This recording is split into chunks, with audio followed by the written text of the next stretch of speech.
Good morning. Hello, everybody. Hi, it's Becky from Power Tools with Thread. You're in our Stitchuation room. This is a Monday through Friday virtual stitching retreat where you hang out with me and follow me on my sewing journey.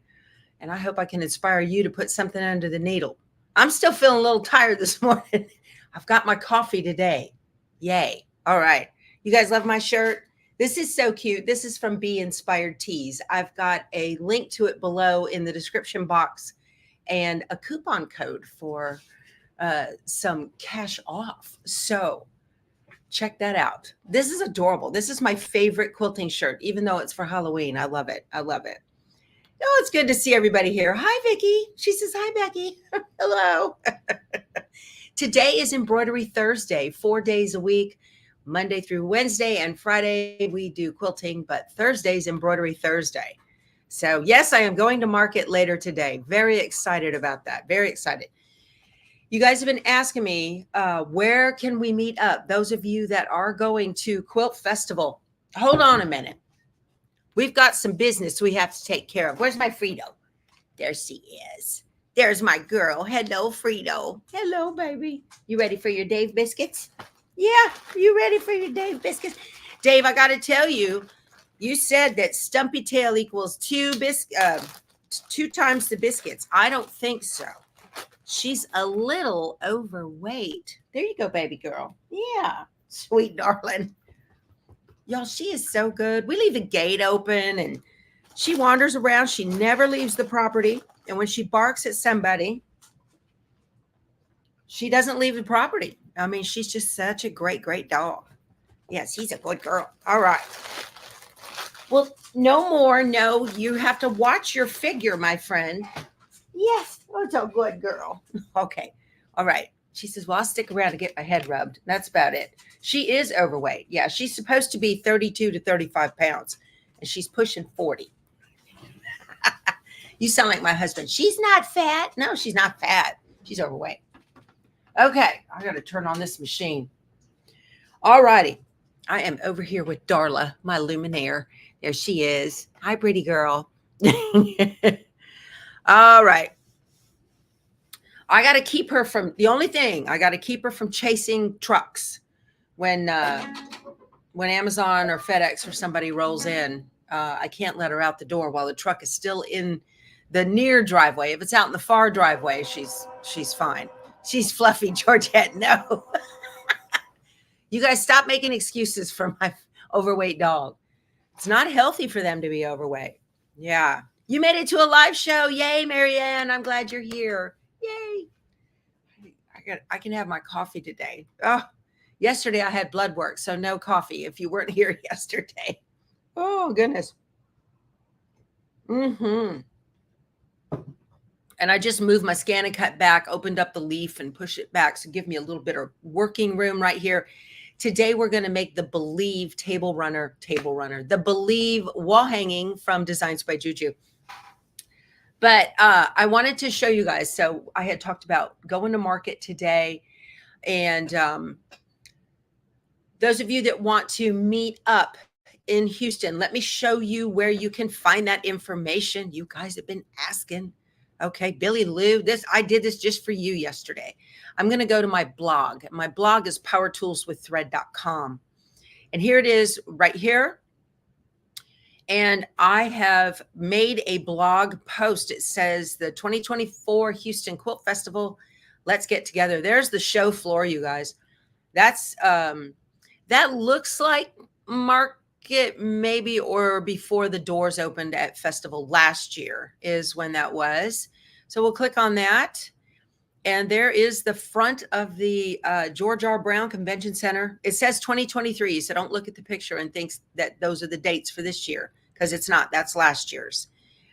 And here it is. So I've got a little schedule for November 1st and the times I'm going to be there and the booths that I will be at, the vendor and the booth number. And here it is for November. So Dave's looking at that going, that looks just like a military spreadsheet. Yes, sir. That's exactly what that is. If you want to download it and print it out, you got a download button right there, or just get your phone and take a picture of that. Okay. And then lots of pictures from last year.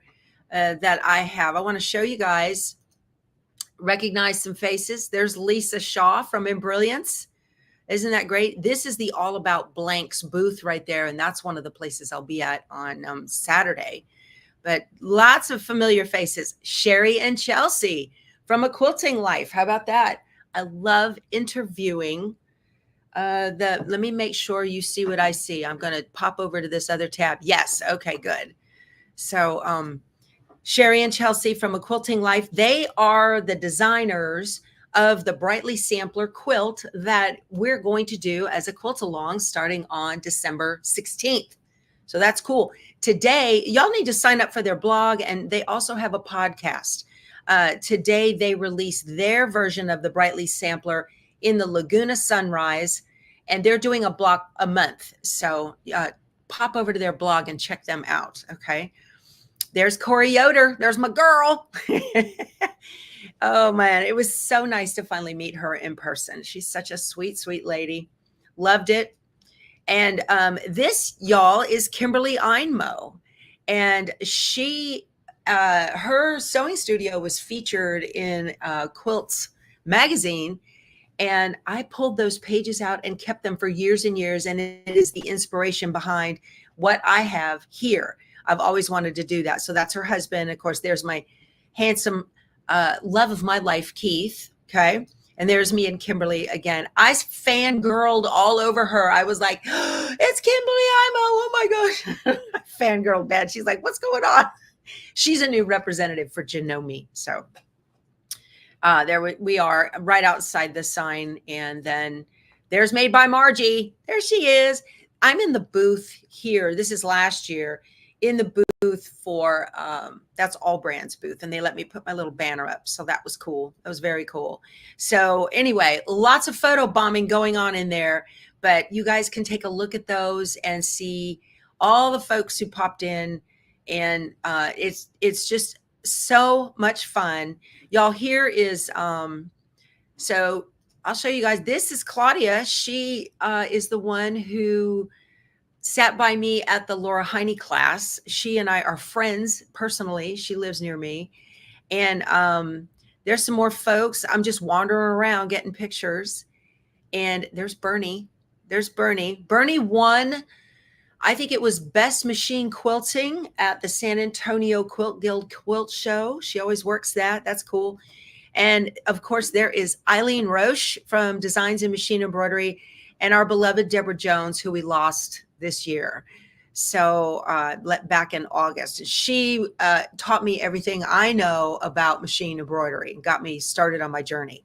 So it was very cool. You guys take a look at those pictures. Lots of folks in there. Oh, here's another one. Here's somebody you might recognize. There's Gudrun from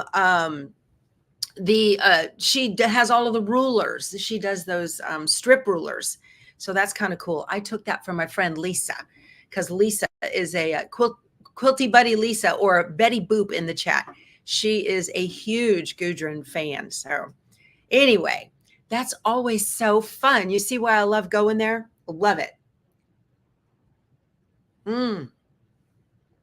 Yeah, you do need to take an empty suitcase if you're going to go to festival. Me and Claudia, double trouble. Absolutely, Midge. We were having such a good time. She's such a good quilt retreat buddy, or a stitching, a classroom buddy.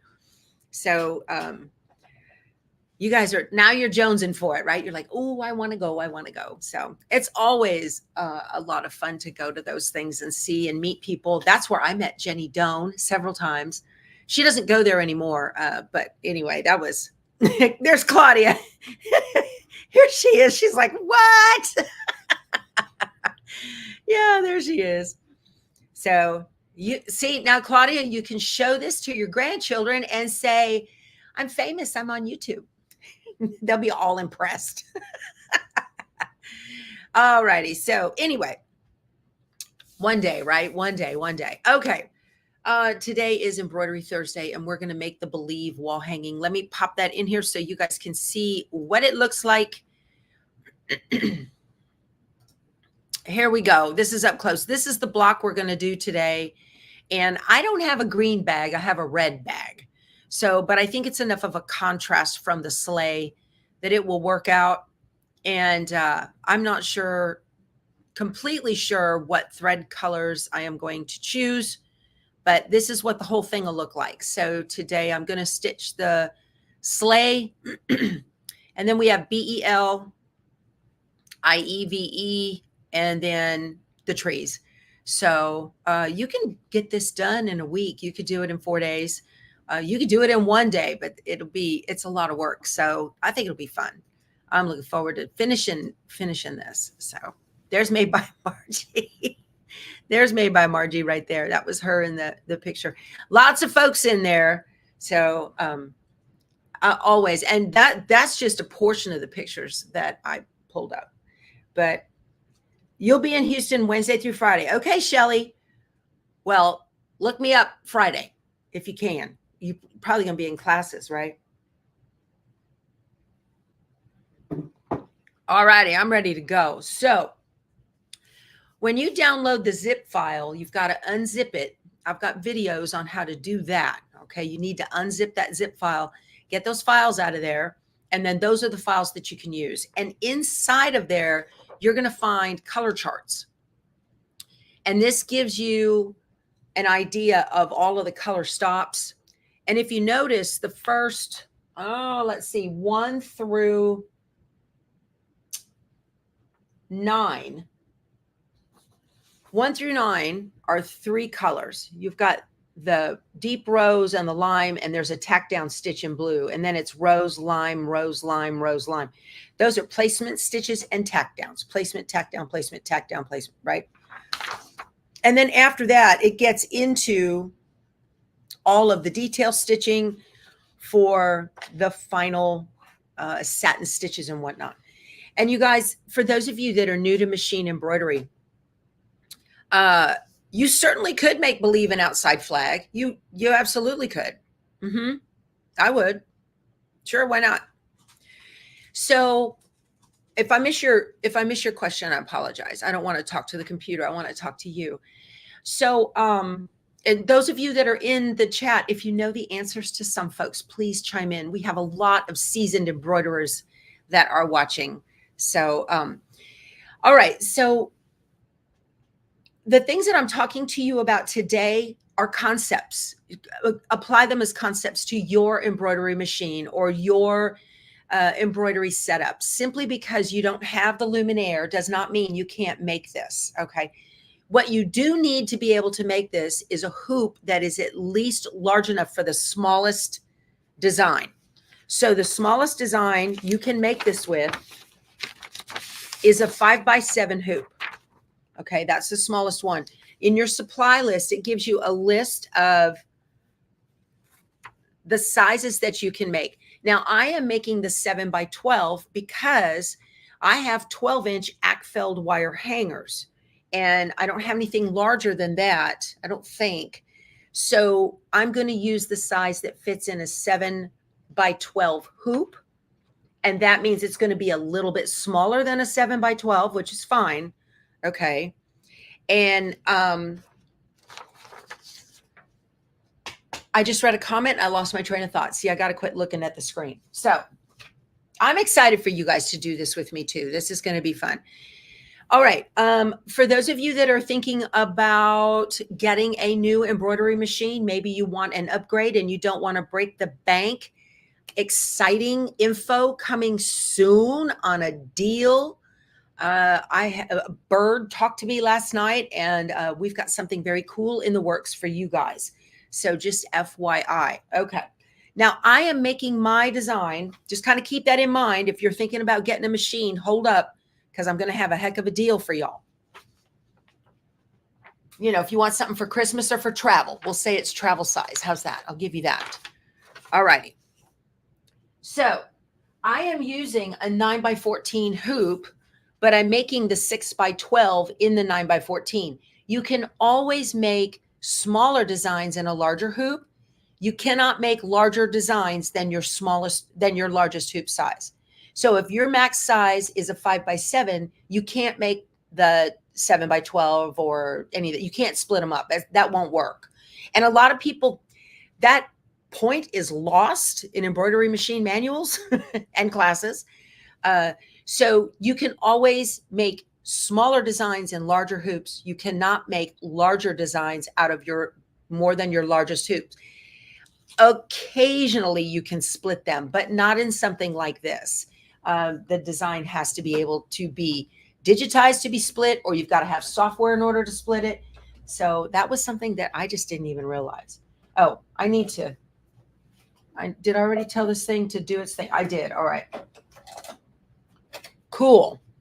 So I've been prepped for this for some time. Now, this has 4 blocks. Okay. So these are your instructions, and you're going to look in the column underneath your hoop. All right. And it's going to tell you how large a fabric you need, or batting, as the case may be, for that particular size. And then on the back, we have block D, and we have tabs, and then we have backing. Okay. So I'm going to just get right into this. So even if you, like I said, even if you don't have a brother machine or whatever, you can certainly do this. So yesterday, I sent the design over wirelessly. Let me go to my memory and wireless. And here it is right here. Believe one and set. Now I used Designs by Juju's quilting backdrops. And what those are background quilting designs. And I used, when you order one, you'll get one that you can do block by block. If you're doing different block sizes and you don't want stitching in the seams, you can do those. Or you can do what she calls hoop fillers. So I chose the hoop filler for the 7x12 because I'm making the 7x12 size. Isn't that handy? Okay. Okay. You guys want watching Power Tools with Thread shirts. Funny, Ginger. Okay. Okay. So I want to get in here and show you my screen just quickly to explain to you what I am looking at so that you can see what is driving me to say and do the things that I'm looking at. Let me zoom in a little bit here. I don't see a glare on the screen. We should be okay. All right. So let me get in real close where you can see. Okay, so you can see the background quilting now. See the little presents? Isn't that perfect for the Believe table runner? I think that's just adorable. So the little elf boots and some presents and bows. That's just so cute. Santa hat. Okay, so that's the one that I chose. In my hoop is a no-show poly mesh. I buy mine on Amazon from World Weedner. I've used it for years. I did not pre-shrink it because it's a wall hanging. I don't need to do that. Okay. And that's what I like to use in these kind of soft in the hoop mug rugs, pot holders, table runners, all of that. Okay. Perfect. So I'm going to get started here because this is probably going to take the hour to be able to do this one. So, oh, good. Did somebody say they're having an expo this weekend in Fort Worth? Why would they do that on Quilt Festival weekend? That doesn't make any sense. Let's see. Oh, you know what? I put that background quilting first, and I shouldn't have. I should put it after the fabric is tacked down. So I'm going to have to jump around in my embroidery. I wasn't even thinking about that. So let me show you what I mean by that. See, you can always recover. Embroidery is so easy to, it's very recoverable. Okay.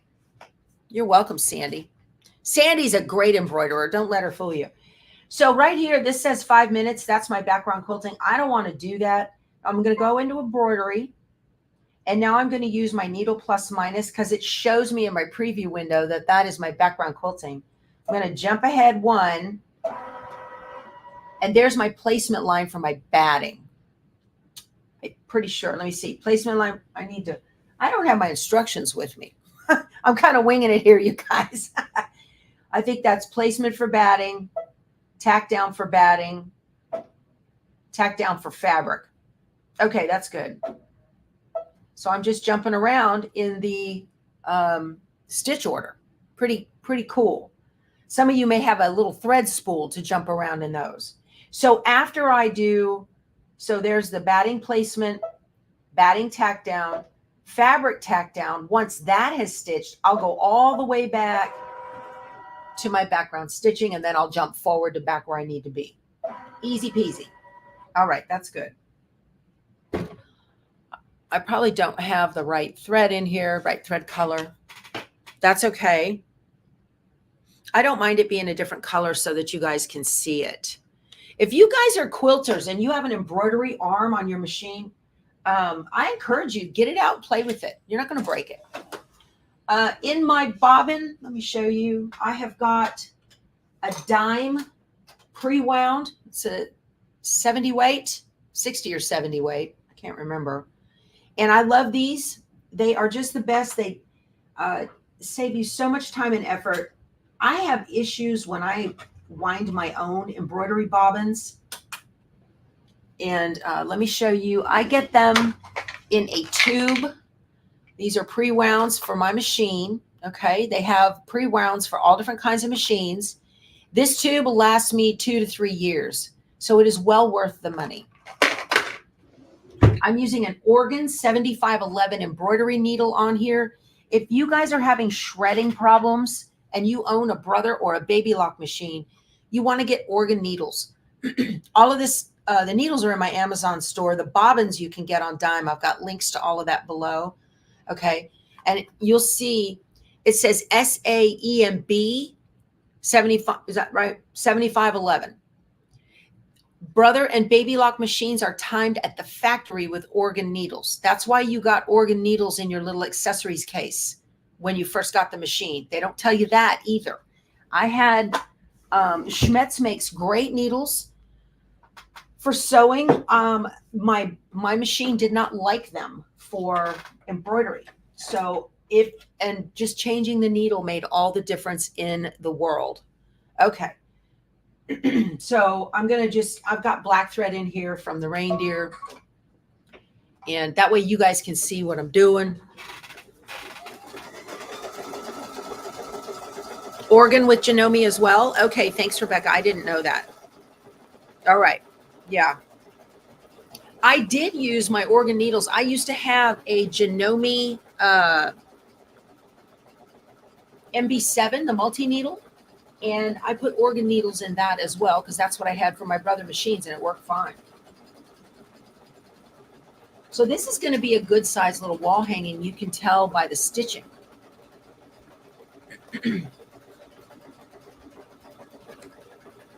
Probably need to turn on my iron. So what this does is it gives me a placement line. Okay.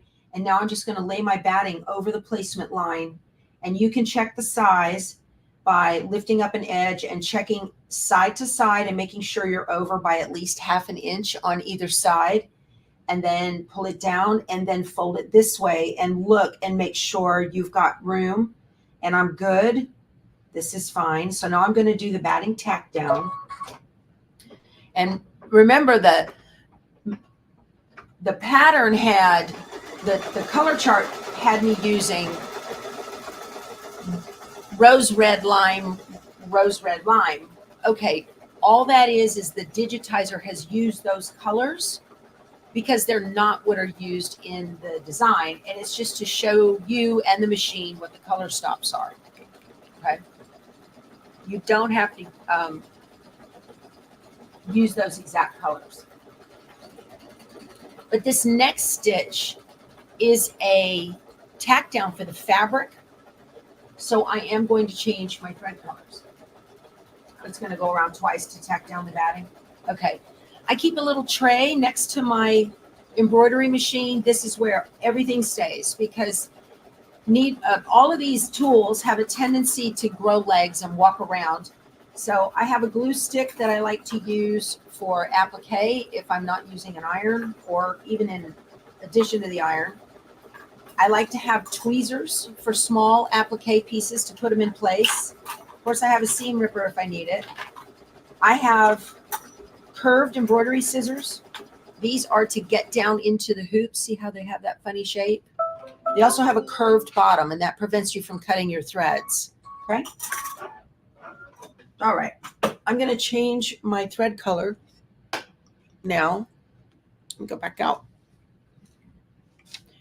And I've got my white right here.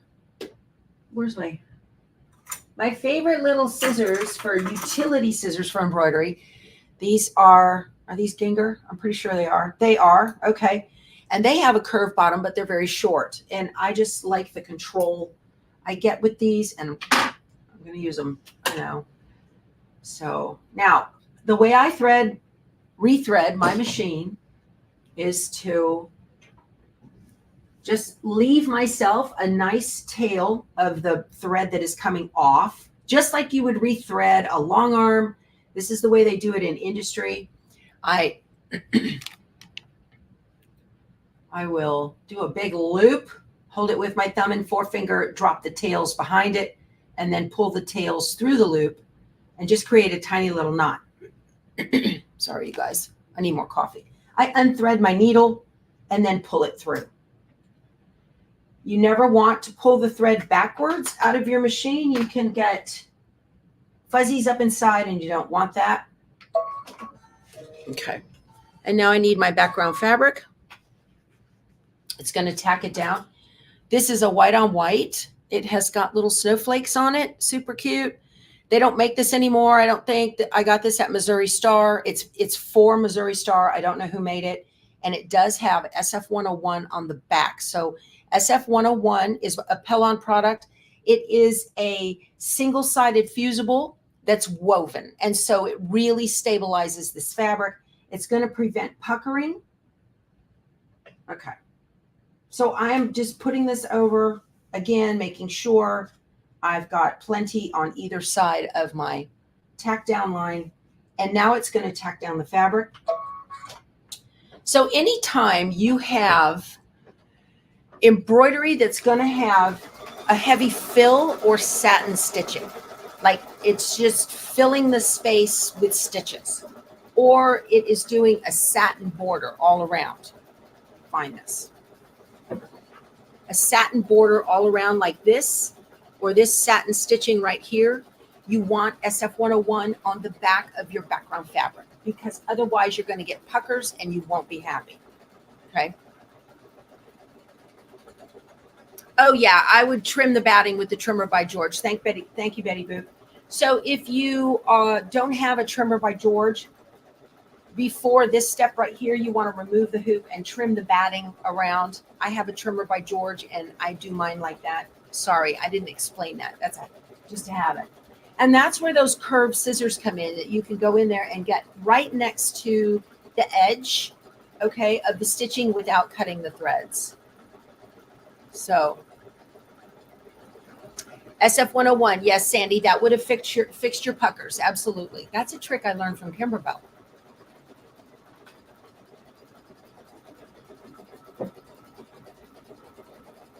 Okay. Now I'm going to go backwards in my stitch order and stitch my background quilting, the back quilting backdrops. So I'm going to use my needle plus minus, and I'm going to go backwards all the way to the first one. Right there. See how easy that is? Easy peasy. All right. What brand batting do I use? Penny, I only use batting from Loft Supply. They are a husband-wife team out of the Woodlands, which is north of Houston, and they buy all of their product from a manufacturer in Fort Worth, Texas.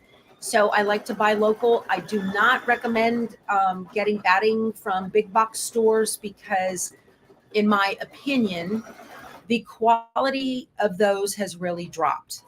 You can find holes in your batting now. It stretches.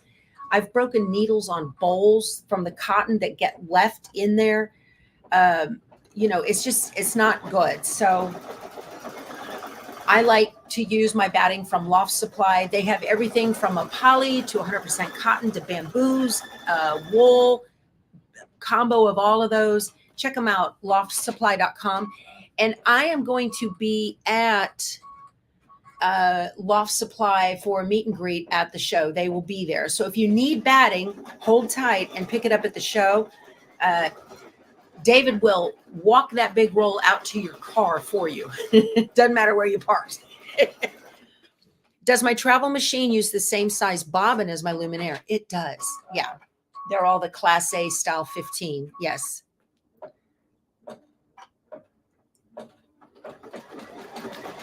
Yeah. Oh, Lisa's running interference for me here. Appreciate it, my friend. Yeah, I did the background stitching in the wrong order.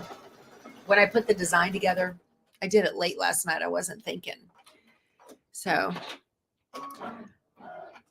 yeah, that's handy to have the same size bobbins for a lot of your machines. The only machine I have, well,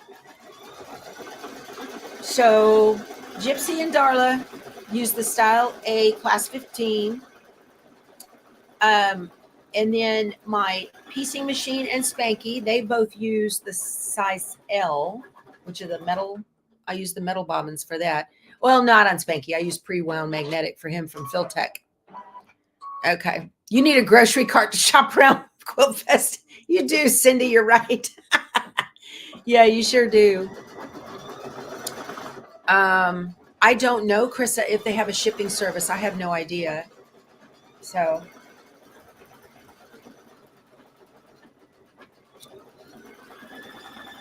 what do I put on the back of my fabric pieces again for applique? Okay, Kim, for applique, that has Heat and Bond Light. And I don't use SF101 on those. A lot of people get confused about that. If you've got SF101 on the back of your background fabric, you don't need it on your applique pieces. That's overkill. Let me get the SF101 so you can see what I'm talking about here. I buy these by the bolt. Ugh. So here's the SF101. Y'all are used to seeing that, right? I buy this by the bolt at Joann's. See how you can kind of see through it? This side is not adhesive. This side has the little glue bumps on it. And it's a woven fabric. It is not a unique. So they make interfacings that are not woven. Those won't work. You need to use the woven one. Because the woven one is going to provide, that weave is going to provide the stability as that zigzag goes back and forth, and it's pulling and tugging, and that weave is stuck to the back of your fabric. That's what you need. This will solve the majority of your puckering problems on your quilting cottons. Okay, so if you see, like Pellon makes a 911, which is a really lightweight, non-woven. That won't work. You're still going to pucker. So I don't recommend that. Okay. All right. And then this is Heat and Bond Light. Okay. And this is a single side, double-sided fusible. So it's got paper on one side and it has the iron on the other. So you iron your fabric to the fusible side on the back of the fabric. And then you can peel the paper off and iron the other side down. Double-sided fusible. Oh, let me show you. Heat and Bond Light. That's what I recommend. Okay. All right. Joann's always has them on sale. Yeah. I don't have a link for that, you guys, but that's where I buy them. When they've got Pellon on sale, 50% off, that's where that's when I grab my bolts. And you guys, the way I do my inventory is I buy 2 bolts. And then when one bolt is empty and I jump into the next bolt, I buy another. So I have a continual rotation. I hate to run out. I realized last night I am out of 12-inch no-show mesh. The stabilizer I have 15-inch. I didn't have the 12. So I was digging around. I was like, oh. Now this background quilting, you can't really see it that well, but it just gives a little extra cuteness to the blocks. So it's kind of cool. You have the Disney version of my travel machine. Do they make pre-wound bobbins for it? Yes, Pamela. I have the Disney version of my travel machine too. Same bobbins. Same bobbins. Style A, class 15. Did I say that backwards before? Style A, class 15. This is it. Okay. And this is the 130 yards of 70D-2. So it's a 70 weight bobbin thread. And my machines love this. Love, love.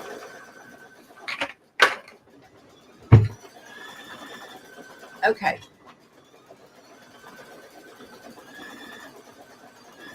This is an hour stitch out. It says I'm on step 1 of 24. Let me see. I'm 4 minutes into a 55-minute stitch out.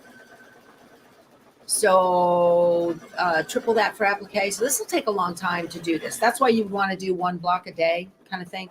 I'm not going to be doing this one while we're on the road. This project is going to wait to finish until, you're welcome, Pamela.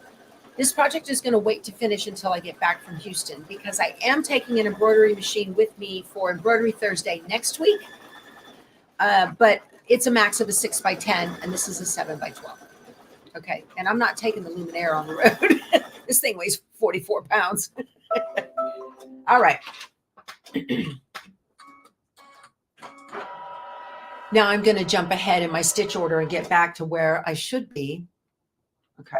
See how easy this is? If you make a boo-boo, it's fine. Just keep going. All right. That looks like the, what did I do? Now, see here, I had everything in my bag fabric. Oh, there it is. It moved. Okay.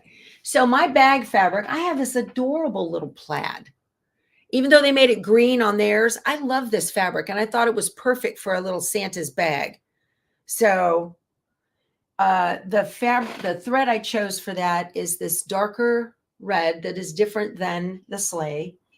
So I'm going to just quickly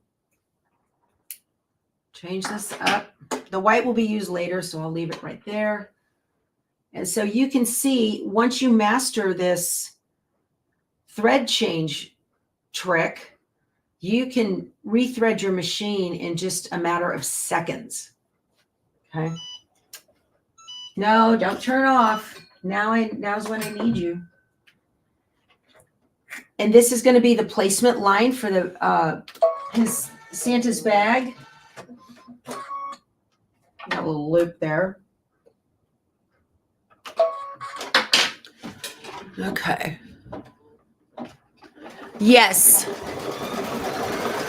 So Carolyn's right. Facebook learned about the bow shirt. Yeah, I have a link to that. Amy Bachman from Amy Bachman's Sew and Quilt. She put a link to the class. It's going to be on December 1st, and it's $15 for the class, and it's live if you attend. But then it's on replay. So if you buy the class, you can watch it whenever you want. Very nice. Okay. Okay, so here's my placement line. I'll show you guys where we're at so far. Isn't that cute? That's adorable. See, this is so easy. Placement line, tack down. Placement line, tack down.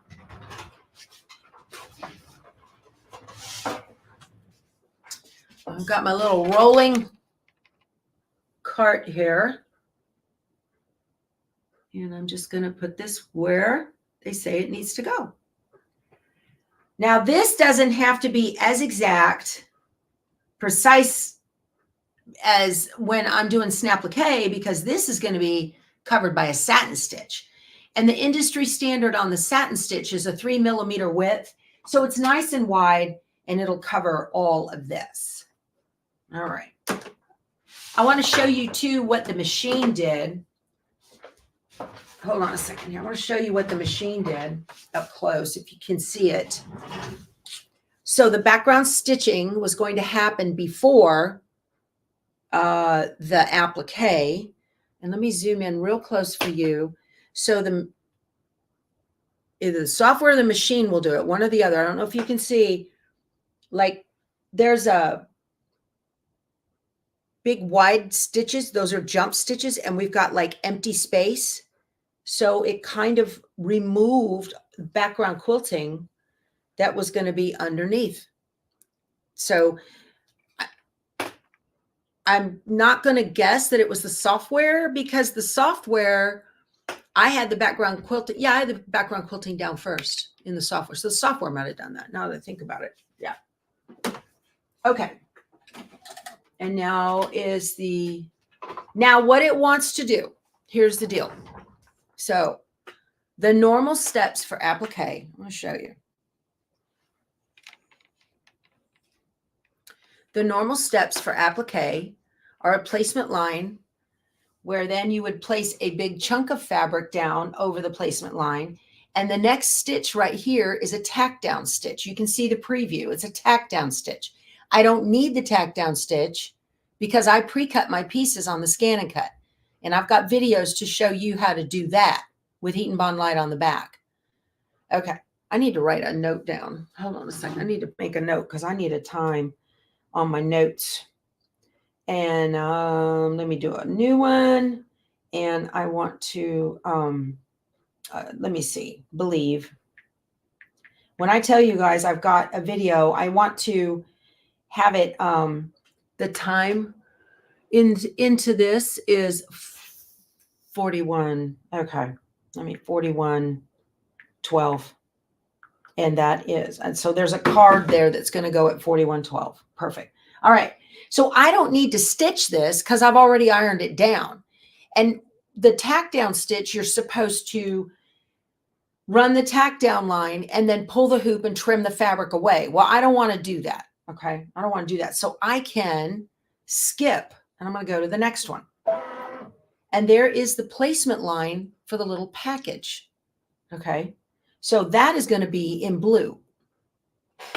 I can skip the tack down because I ironed my piece down. So that's a way for you to be able to speed up your process. My little package is blue. Where's I need my end. Okay. Whoop, I didn't get that out of there. Now, this is the benefit of a multi-needle, okay? To be able to just tell the machine when to pause so that you can iron down your piece, and then you can iron that down, and then when you hit go, it'll just go ahead and stitch the next thing, which is very handy. And then once all of your applique pieces are down, then you can, once all of your applique pieces are down, you can go do the dishes and the machine will just finish it up. All of the final stitching.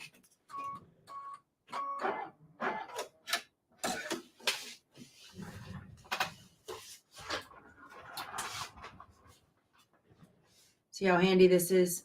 Super easy to do this.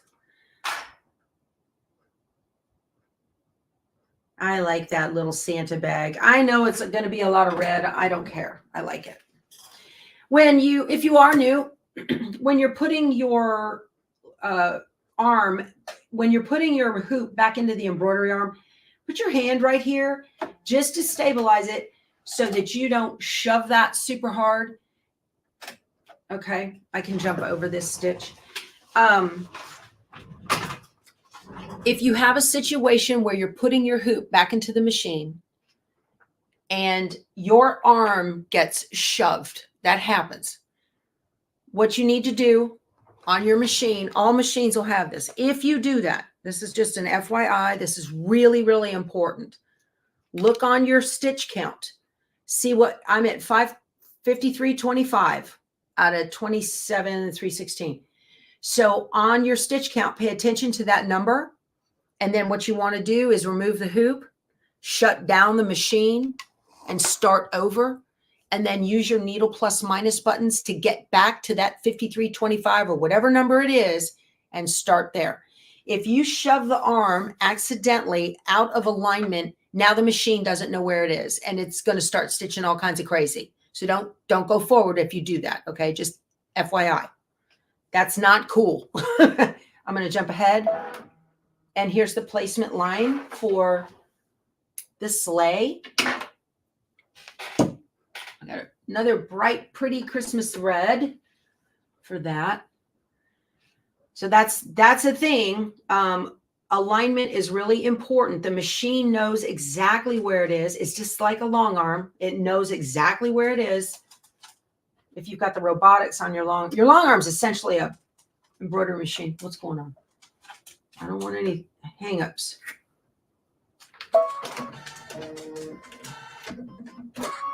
Okay. I did get 4 more blocks done yesterday for the snowman quilt. Oh, thank you so much. Who gave me this sticker? I got to look back. I missed it. Let me see. Carolyn, thank you so much for your super sticker. I appreciate that. That's awesome. Yeah. So just put your hand a little bit, okay? Don't hold it real hard, but just that way you know if you accidentally move that thing at all. Okay.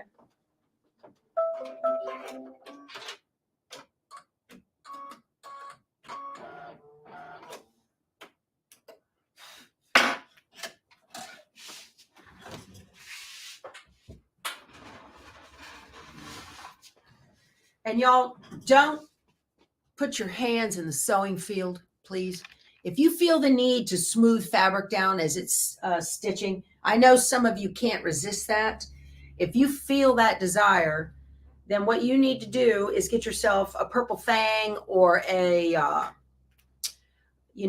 chopstick, something non-metal, something to prevent your finger from getting embroidered into your project. It's not a good look. Not a good look. So I pre-cut these from Embrilliance, and if you don't have embroidery software, now you don't need embroidery software in order to be able to do this. You can take the design straight from Designs by Juju or wherever you get your design, pop it into your embroidery machine and go, okay? I like to put the designs into Embrilliance so that I can see what's going to happen and when. And then I can also create my own cut files. So you have the ability to create cut files in Embrilliance. That looks good. And then I sent those wirelessly, uploaded those SVG cut files into Brother Canvas, and then sent them wirelessly down to the Scan and Cut. All right, and there's my tack down. I don't need that. Okay, here we go with the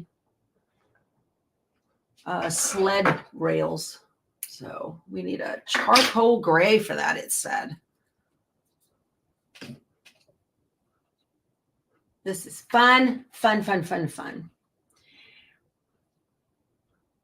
So if you are in Embrilliance and you're going to make your own cut files, I used an inflate of 0.2, and that worked perfect. Fits just fine. You don't want it to be too big because you don't want thread peeking out from underneath that final satin stitch. And you don't want it to be so small that the inside of the satin stitch does not catch the fabric. All right, here we go. This is a 12-minute stitch out on this one, it says. Now, my machine's default speed is 1,100 stitches per minute. I generally don't run it at that. I will run it at 800 stitches per minute. Since I'm doing all the placement first, wouldn't it be faster to just do all in the same thread? Sure. Yeah, I could. It doesn't take me but a second, right? So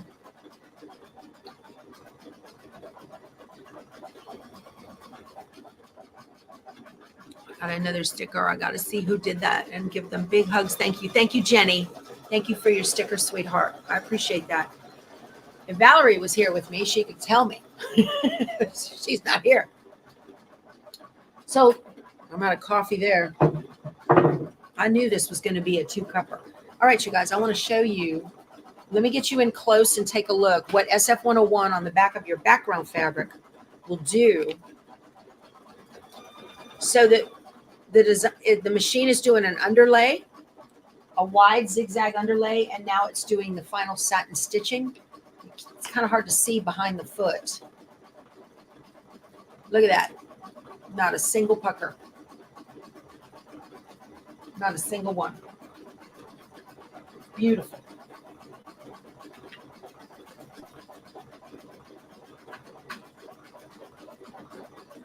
I love that.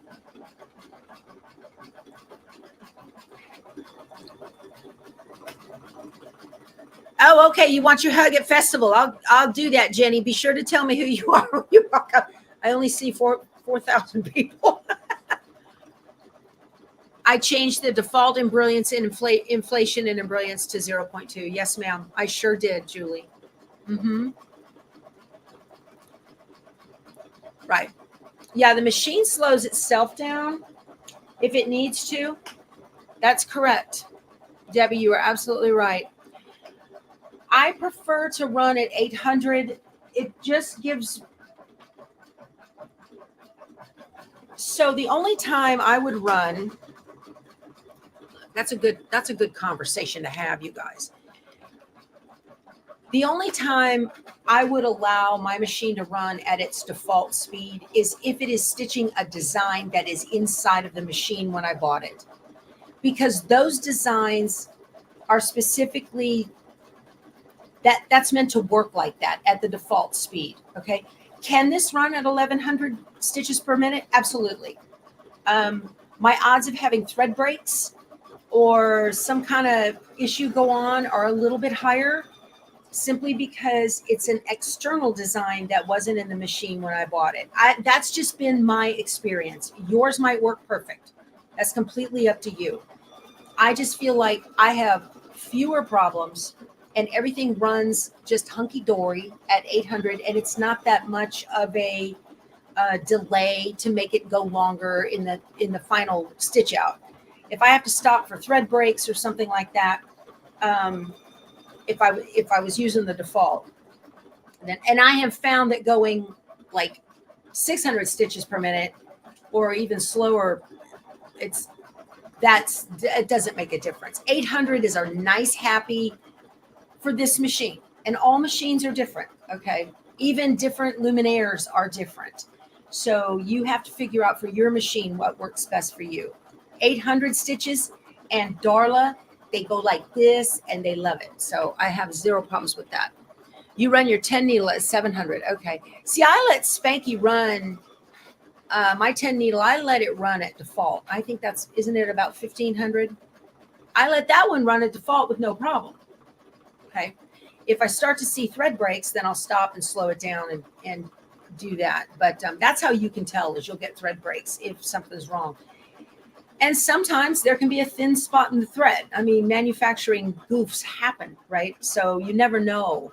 But if it's a continual thing that repeats over and over, then you got to go, okay, if it's not the thread, and then if it is the thread, switch colors, see if it's still happening, then slow down the machine. You have to troubleshoot, right? It's not all black and white. So slow and steady wins the race. Yeah, it does. So now Patty says her 16 needle liked running faster. Some of them do. All machines are different. There is no set rule. Okay. Thank you, Janice, for your sticker. I appreciate that. Did I upsize the files 0.2 for embroidery, the cut files? Yes, I did, Cindy. I did. And it's just perfect. Running just fine. Okay, you can really see now what that SF101 has done for the lack of puckering. Get you in there. See that? It's gorgeous. Look at that. Just gorgeous.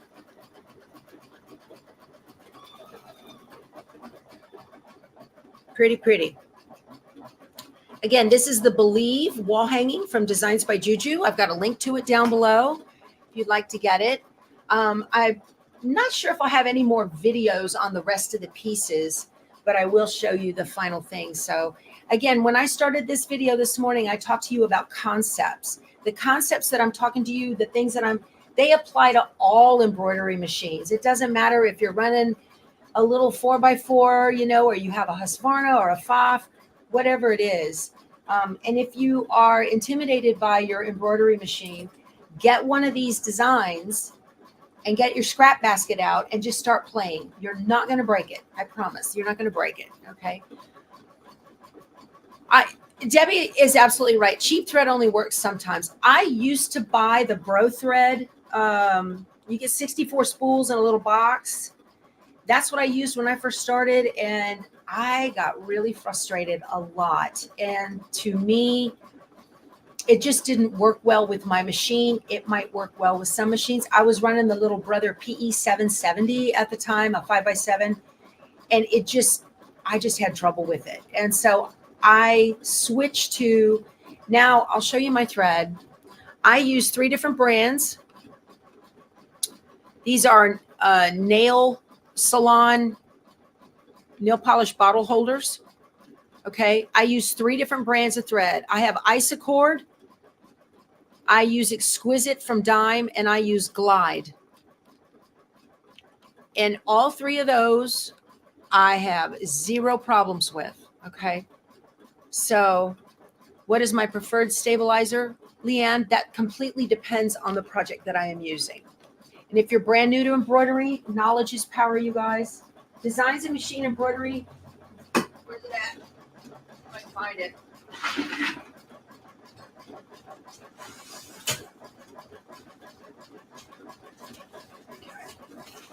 Designs and Machine Embroidery makes an embroiderer's compass.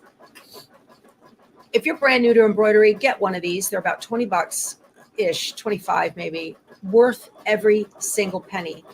It has the type of fabric around the outside of the wheel on both sides. It's double-sided. This is Deborah Jones. This is the lady I showed you guys in the pictures earlier. And then, so like if I'm going to work on moisture wicking technical fabric, okay, so leggings, right?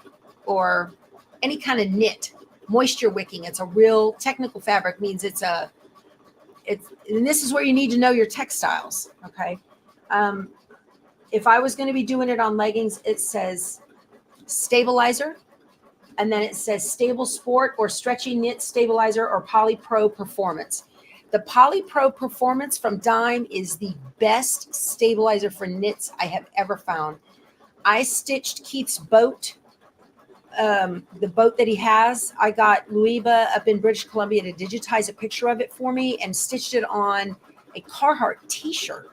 And I just folded it. Matter of fact, where's it at? This it? Yep. Y'all, I did this probably 2 years ago. There's the name of the boat, the Kid's Inheritance. That's Keith's boat. Look at that. It's fantastic. And it's on a t-shirt. And it has, I put a piece of black SF101 behind it. And this is Poly Pro Performance. After dozens of washings.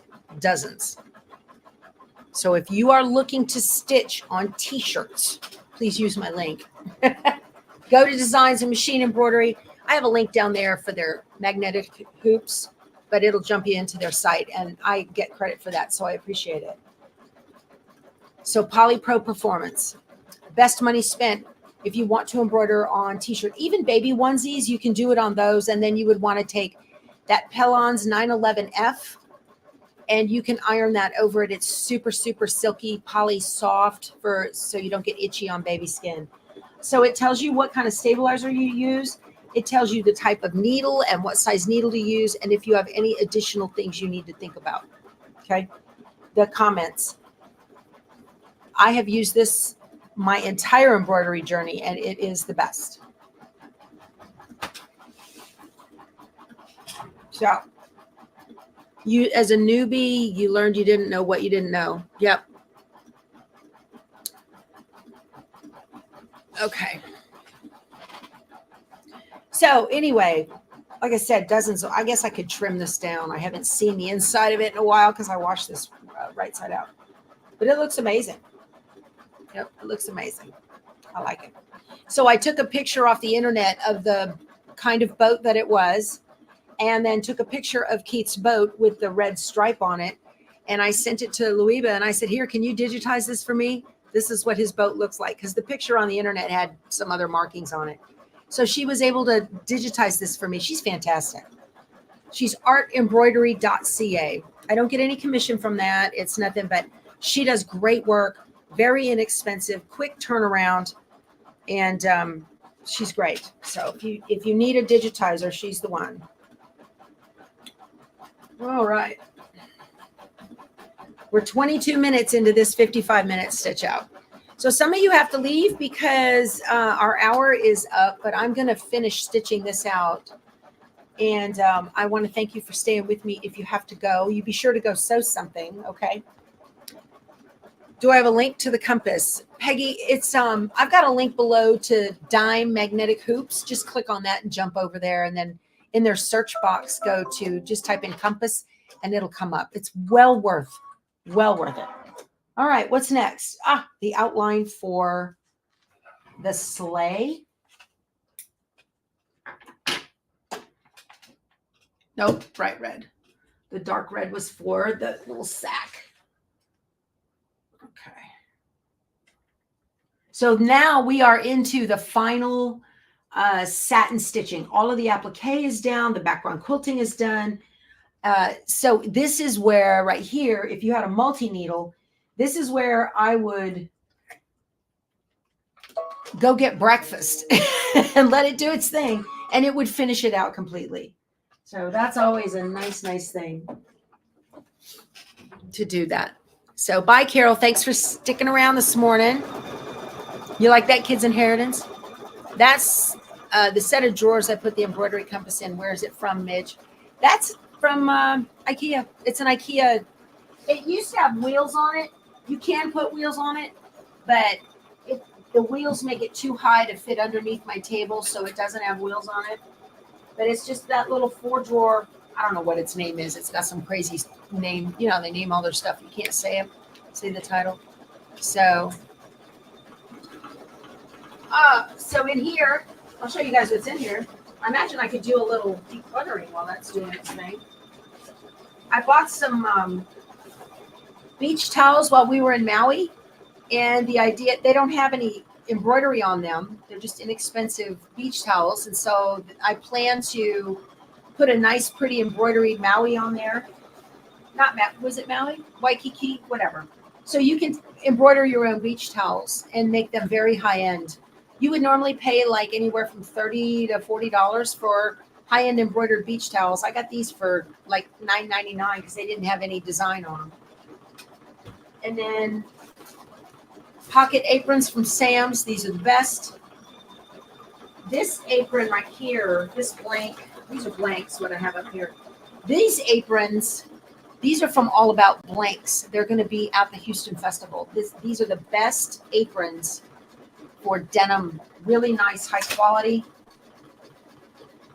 So, All About Blanks. I've got a 10% off coupon code, I think. If you go to my blog, powertoolswiththread.com, I've got All About Blanks is one of my vendors, and she'll give you 10% off whatever you buy from there.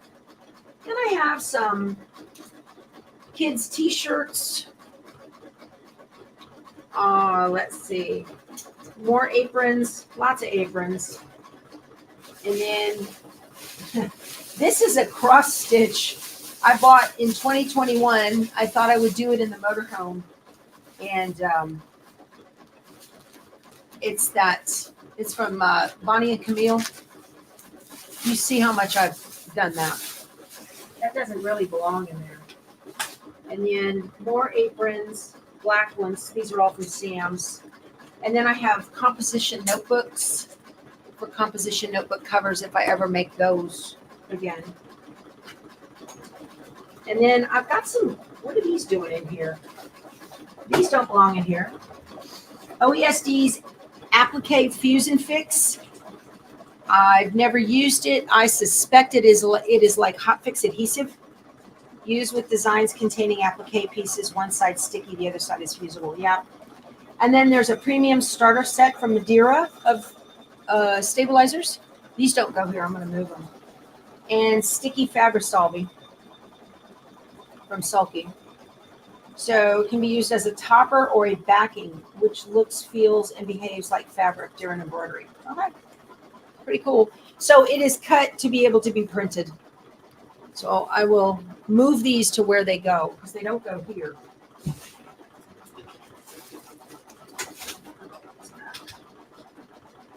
All right.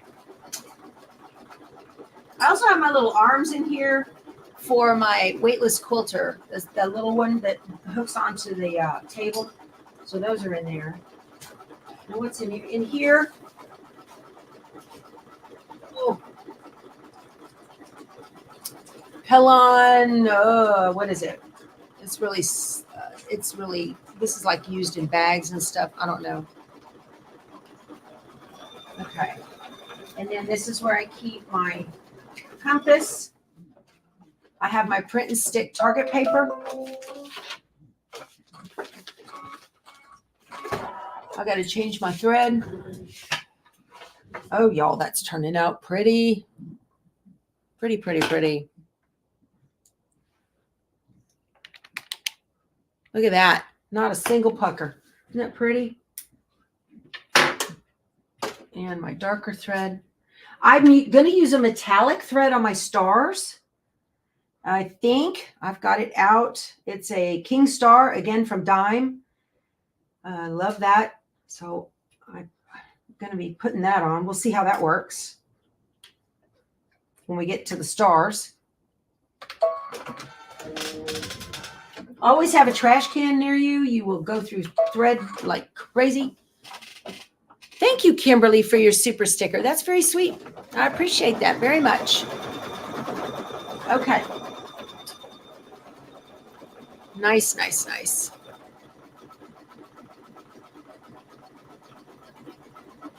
Let me show you. Get in there and look. Look at that. Look at all that heavy satin stitching. No problems. You guys also notice no drama with the machine. Okay. I have got, this is a patch maker starter kit from Dime in here. So it has got black and white canvas twill for patches. And you can get all of these patch designs if you want to start making patches. You would download Merrily Embroidery. Oh, it's not called Merrily anymore. Now it's called Patch Artist, I think. And but this is what I would use. Now, this stabilizer that's in here is called Patch Attach, and it's a real heavy stabilizer that is designed with an iron-on backing for you to be able to iron patches on if you want. So this is great if you want to make patches. Let me go through here. Got some more grid.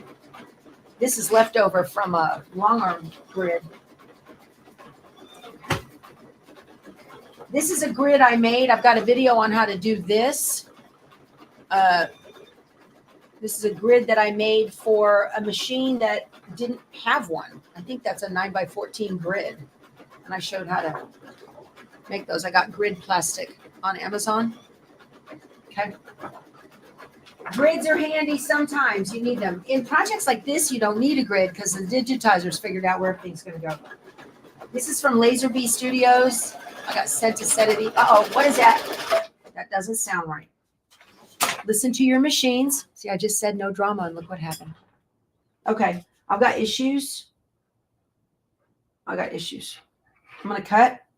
I'm at 14,061.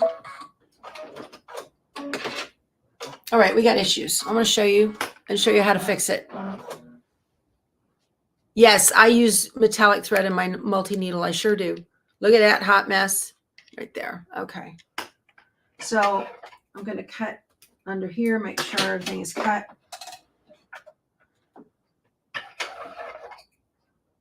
This is a heavy fill that's happening. So I'm going to trim off all of the top threads that are not like I want.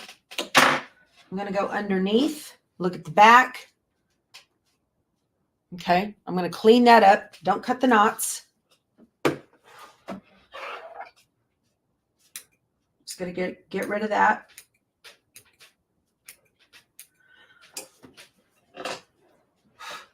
Okay. When that happens, I'm going to pull the thread through the needle. Looks like I got to get it up here. I've got some shredding that happened. Okay. That looks good. Get a fresh start there. And then go into the bobbin and pull the bobbin out and put the bobbin back in. Make sure you don't have any. Hold on. Make sure there's nothing in there causing a problem. I see some thread. I see some thread. Uh-oh, I hope that didn't come apart. It fell off my lap. Yeah, I got some thread that was in there. Pieces that don't belong. And let's see. No, that didn't come apart. That held up pretty good. I might have some woolies down in here. Clean that out. You guys need to do it. When that happens, you've got to, like, that kind of stuff starts happening. You need to do a thorough inspection. Get everything out of there. That looks good. Okay. That looks good. No drama there. And then put this back in where it goes. Okay.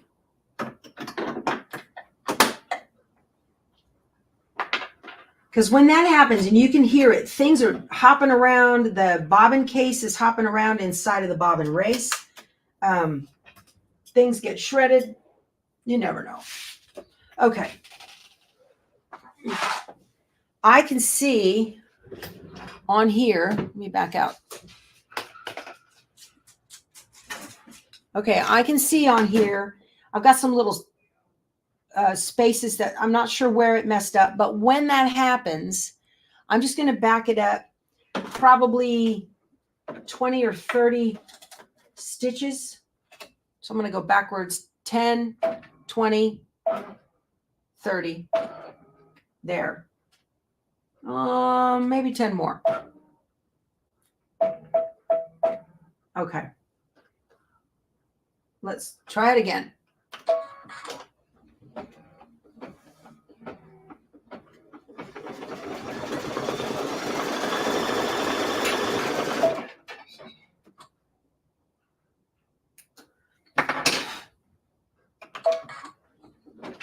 There we go. So when you have that kind of thing happen,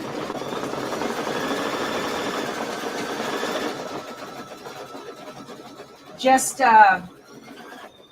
stop, do some troubleshooting, take your bobbin out, rethread the machine, do an inspection, clean out any fuzzies, and then back up enough stitches to keep going.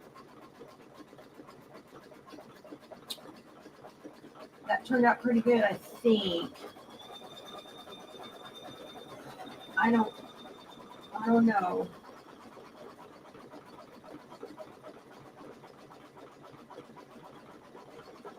I have got some gap right here. Now that might need to be filled in with a Sharpie. I don't know. Do I have the ability to get alerts on your phone? Yes, I do. Gifts, Nancy, this does connect into my Stitch monitor from Brother.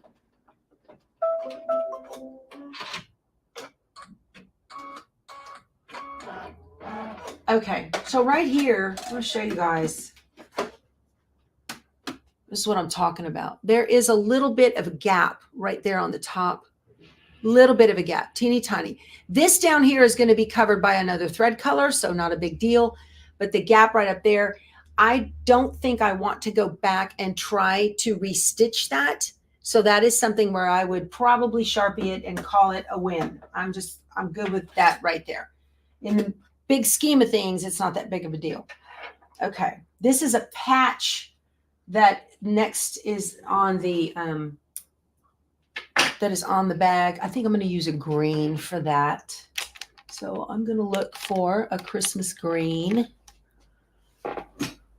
We'll use this. That'll look good. That one's a little lighter. I think that's a better color right there. Yeah. So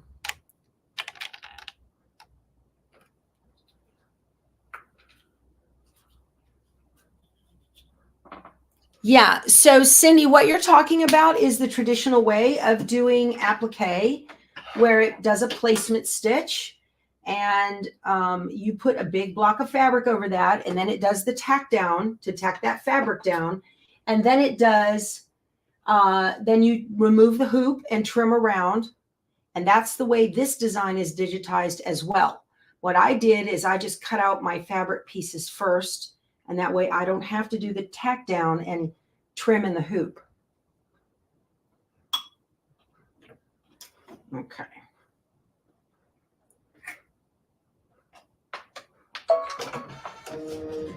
The only time you cannot recover from a boo-boo in machine embroidery is when it comes out of the hoop. If your hoop comes apart, it's over.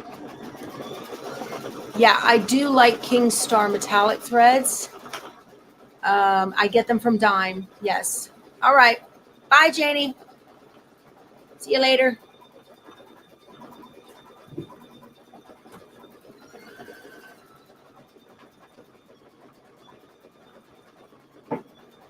I got a tail.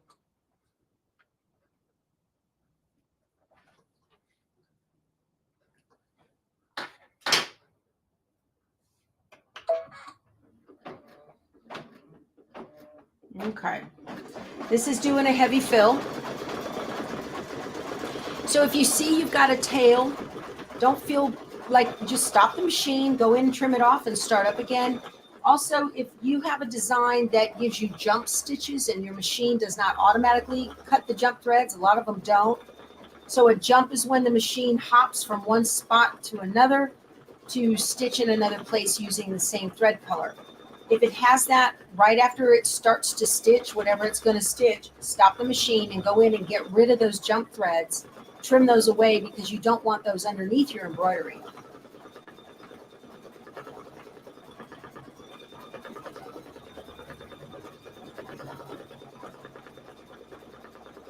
All right, this is looking good.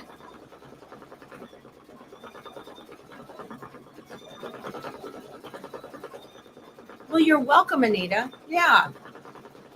She says so much real life situations, so many real life situations and how to fix them. Absolutely. Well, that makes you a better embroiderer. When you have things that happen, you need mistakes to happen in your embroidery. Okay. You need them to happen because they're going to teach you how to fix them. And when you've got that knowledge, how to fix the mistakes, you go into it with confidence and you're going to be a much better embroiderer. There's not a lot that can happen here. I've had the needle fall out while it's going. I mean, I've had all kinds of, I even had that happen on camera. I was petting the dog instead of paying attention to what I should be doing. Let's see. For the little patch threads, I think I'm going to use black. I think that will look good. What's next? The bow on the present. What do you think, guys? Pink? I don't have a color choice for the bow on the present, but I think pink will be a nice contrast on the blue and the white. I would use white, but the bow sits on top of the white fabric. So I think the pink will look good on top of that blue. Ta-da! That'll look good.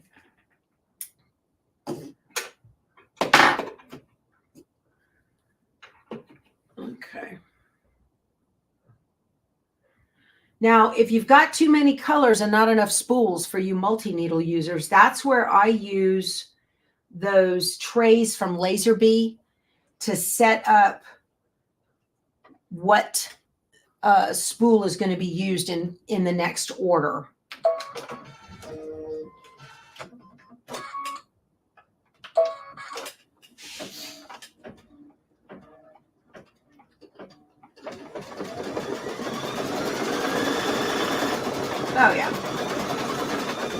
adorbs. Very cute. Thank you. Thanks, Tammy. Yeah, I think it's a pretty choice. So King Star metallic thread. This is it here. This is exclusively brought into the United States by Designs and Machine Embroidery. And it looks like this on the top. Okay. I have all different colors. This is the same thread. It's made in Japan, and it is the same thread that is used to decorate those beautiful ceremonial kimonos that they have over there. And it's made in a special way using, I want to say rice paper or silk. I can't remember. I think it's silk. So it's very strong. And the threads are woven around the strand so that it can flow easy. Okay. I think I remember that's how Deborah Jones said that these were made when this got introduced probably 5 years ago or so. Fantastic metal thread. I've got a real good video of me. I'm in my back sewing room, my old sewing room, and I'm stitching out a Designs by Juju lace angel with this. Gorgeous. Turned out beautiful. 0 thread breaks. Nice bow. What's next? The outside of the package. Okay.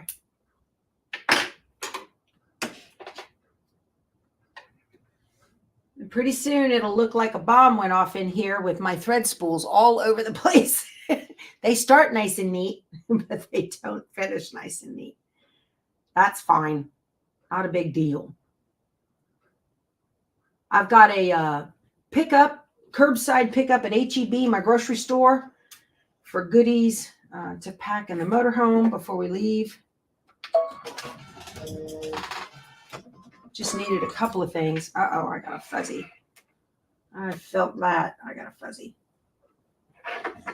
That didn't thread. Do it again. I grabbed it with my finger and caught it. Okay. Okay.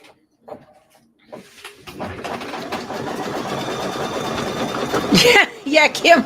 She says after a project, I feel like a librarian having to go put all my thread spools away. I love this system I've got on the wall. It makes it so easy. So easy.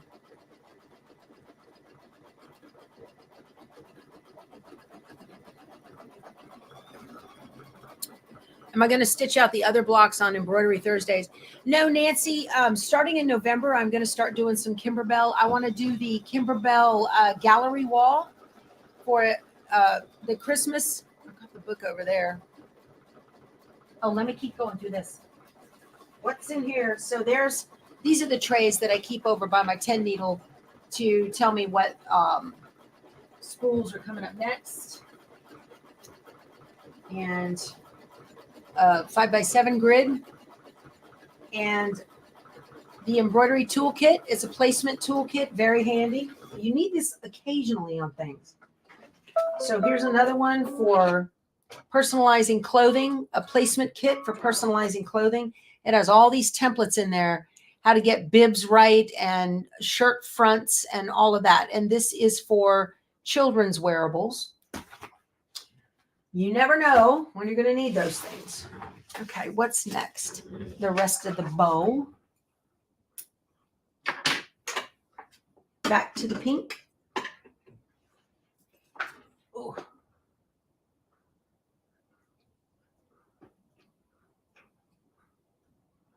Yeah, that stitchy little Christmas. Oh, is that what it's called? I can't remember. Anyway, quilty Christmas from Kimberbell. I'm going to look for the fabric kit for that at Festival. Okay.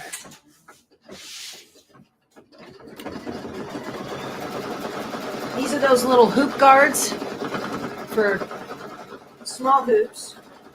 This is non-slip vinyl template sheets. This is what I make grids out of if I need a grid and don't have one. And I did that. Here's another grid that I made for a hoop. I don't remember what for, but I needed it at the time. Here's a 6x10 grid. You guys don't throw these things away ever. You need them. Don't ever throw them away. Here's my little 2x2. Look at a duplicate. I think I see a giveaway in the future. This one. Yeah, I think I see a giveaway. I don't need two of those. There's a 5x7 grid. There's a template for end-to-end quilting from Juju. Don't need that. This is for multi-hoops. I think this is for sewing. I'm not sure. Anyway, yeah, multi-hooping. More hoop guards. Lots of little hoop guards. OESDs, wash away tape. Wash away. That's nice. You can leave that in your project. So that's very handy. 2 rolls of that. I have little, these are clamps. So these right here, locking scissors. Okay. They lock on the, they're like clamp scissors in surgery.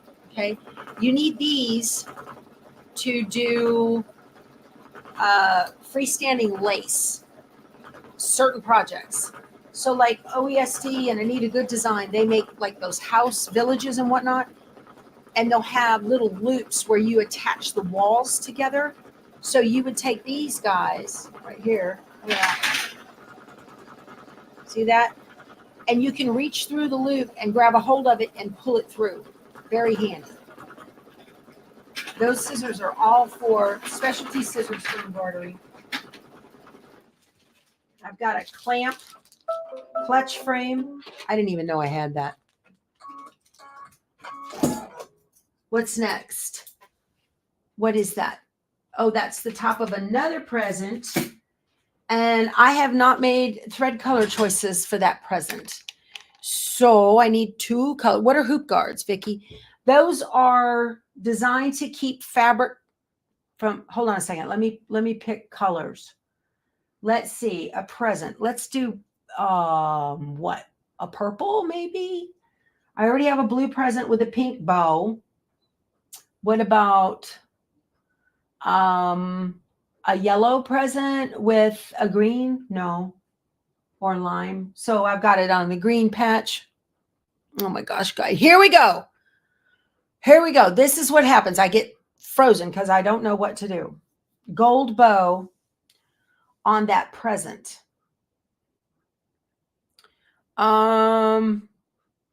Yes. On what color present? Purple. Okay. So let's do I want to do oh my goodness, I'm stuck. I'm stuck. Purple present with gold bow. Okay, Margie, that's it. I'm doing it. Purple present.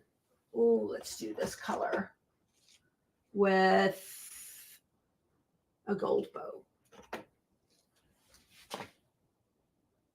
Yeah. This is what happens. I get stuck. Which yellow? The light yellow or the gold yellow?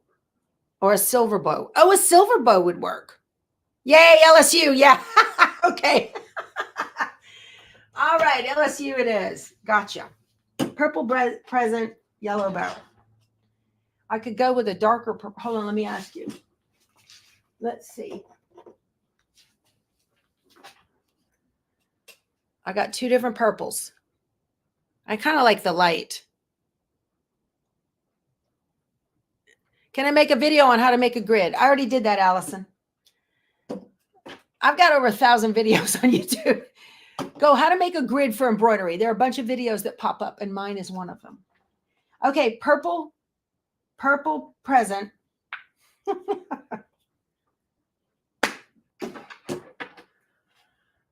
Oh, goodness. This is what happens. I get frozen in my color choices. And that happens with fabric. It takes me forever. And I need help with that. I'm pretty good at technical stuff, but when it comes to the creative side, yikes. Don't be hooked up under there. Oh, this is for the bow. Oh, wrong spool. I want purple present gold bow. Yeah. I would use the metallic, but I'm planning on using, well, I could use the metallic now and then use this stuff in the stars. Let me do that.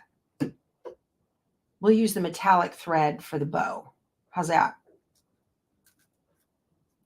It has some more decorative detail on the gold on the package. So this is not the only time this will be used. All right. Let's see. So Dime has got a Christmas bundle of metallic threads. So you can get your red and your green and your silver and all that. Usually they bundle them. So take a look for those too. All right.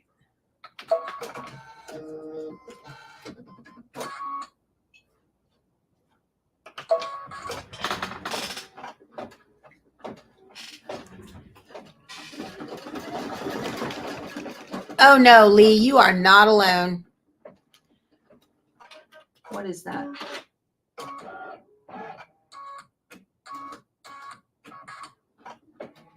It's stitching the bow.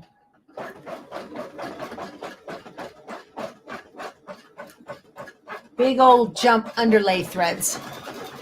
Yep.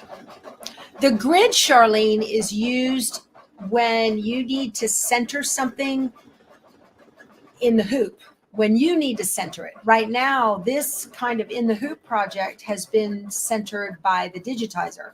But when you need to center something in the hoop, like for placing something on a shirt, okay, you're going to embroider something somewhere, you have to hoop the fabric itself. You need the grid to be able to exactly pinpoint place it where you want it to go. That's what grids are for. So now the hoop guards. So let's say you've got a onesie, and in order to embroider a onesie, listen to that thing go with that metallic thread. Isn't that fantastic? Oh, that was a fantastic choice, you guys. Yay!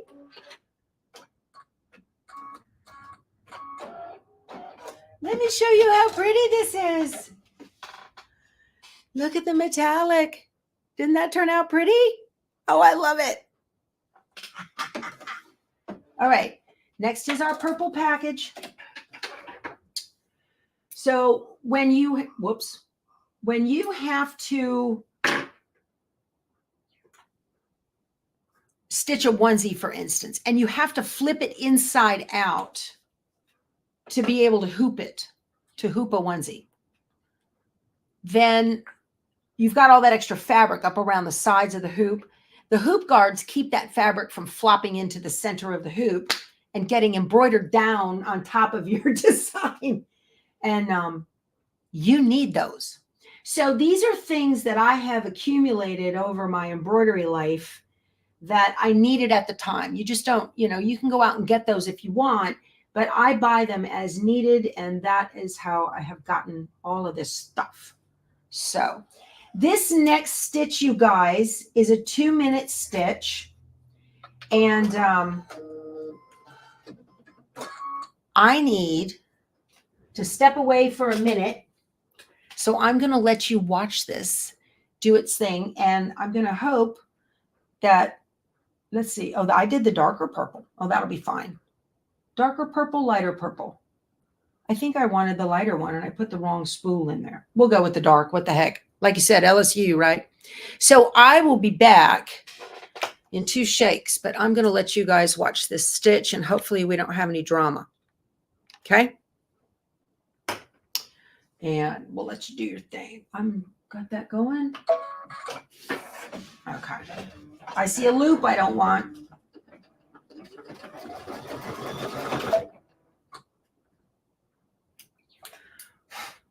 Okay. Be right back.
Oh, this is turning out so pretty. Oh my goodness. All right. You're not brave enough to walk away. Okay, and now I've got decorative bow stitching in the metallic again. I don't need this purple anymore. All right. I got a fresh cup of coffee, which is awesome. Now, I don't know if I'll be able to finish this thing, you guys. I've got somebody chomping at the bit to get that RV loaded, so I have to go get my groceries. So I'm only going to be on for maybe another 15 more minutes, and then I'm going to have to go. And I'm showing 15 more minutes stitching, so I should be done. We'll see. Okay.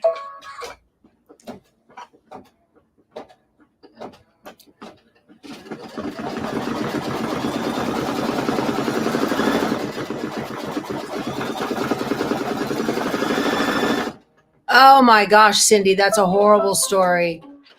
Oh no. So you guys look at that. Beautiful. These are even kind of glowing in the light. Isn't that neat? Beautiful metallic thread stitching from Dime. Always, always, always. All right. So next is the white, pretty snowflake detail stitching on the sleigh. So I'm going to put the white back on. Let's see. Came to watch the replay and I'm still here. Yep. These take a while to stitch. Usually Embroidery Thursday goes a little bit long. Sometimes hour and a half, sometimes 2 hours.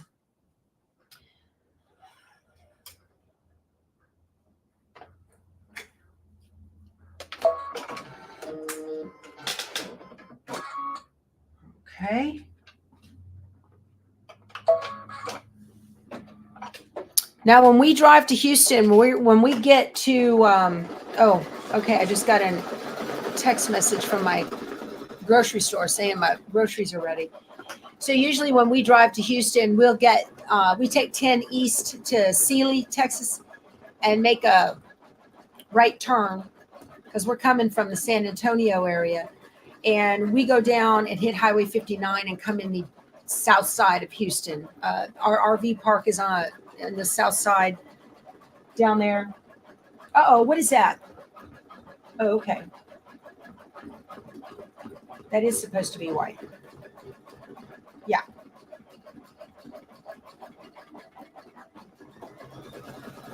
That scared me. I'm like, it's doing the outline of the sleigh, but it's supposed to be white.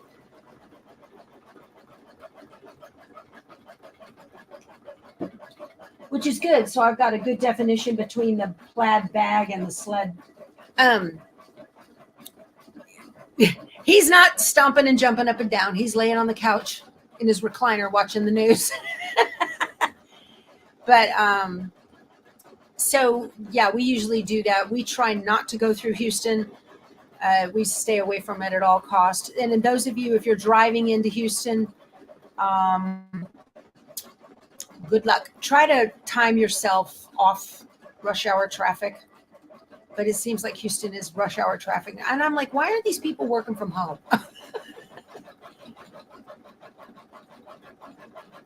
Yeah, this is pretty, pretty, pretty. So, yeah, that's the way we go that. What pattern am I doing? Eli, this is Believe wall hanging from Designs by Juju. Let me show that to you again. Present my screen, share screen. This is it right here. It's a cute little wall hanging. There you go. That's a good look at it right there. Real nice. So it's got the sleigh. That's what we're doing right now. Okay.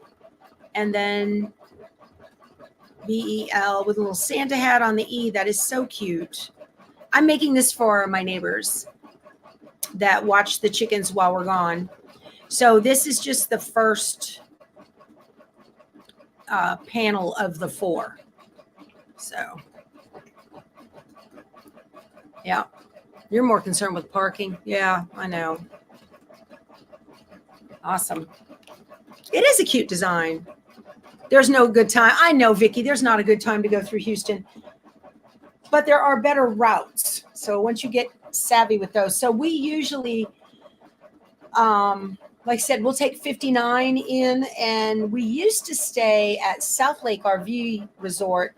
So that would take us over to 288 through Pearland, 288 up, and it's just past Beltway 8. We used to stay there. We're going to be staying at Lakeside RV Resort, which is a little closer to us.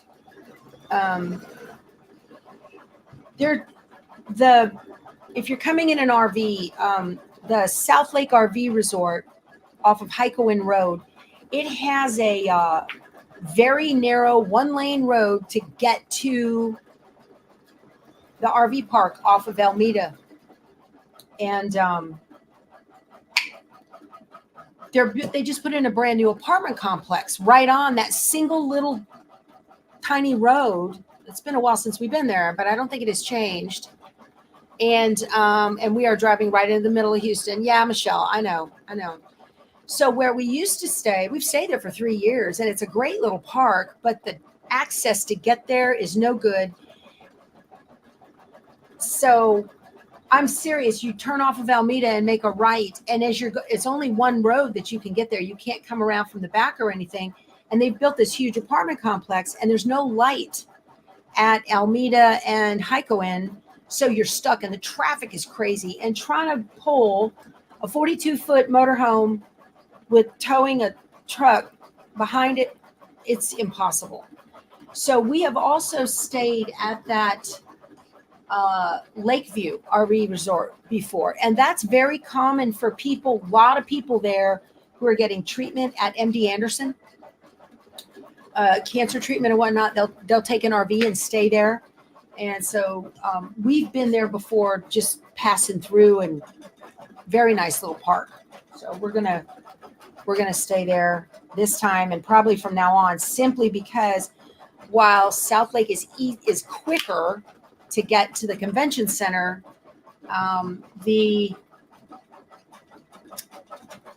it's worth a few extra minutes.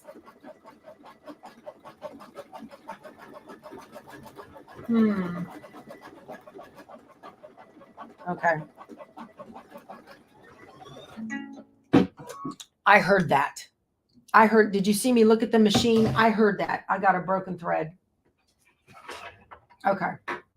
So I'm going to start up here, give myself some excess. It was doing very large zigzag stitches, and pull it through this way. There we go. Oh, look at that. Oh, man. That's in there good. Okay. This is a mess. Look at this.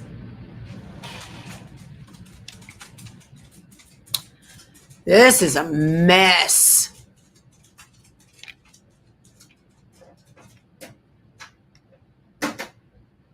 Let me let you see this if you can. Can you see that big fuzzy? Look at that. And it is stuck. And I don't know. It is stuck. I don't want to cut it because the fuzzy will fall back in there. Okay. So what do you do in this case? I don't want to cut that. Well, maybe I can. Let me see if I cut the one side of it. Okay, I got it all. Woo! Otherwise, I would have had to have unscrewed this piece and popped it off, and I didn't want to do that. If your machine's under warranty, don't do that. Yeah, I lifted my presser foot. Presser foot was up. No tension.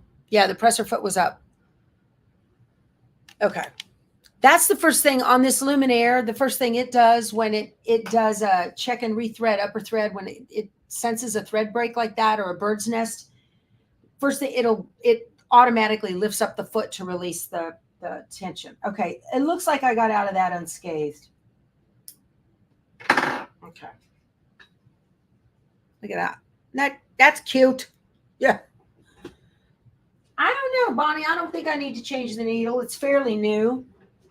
fairly new. But again, don't freak out when stuff like that happens, okay? It's going to happen. It's going to happen. You just deal with it. Okay. Where we started to get into drama, I can see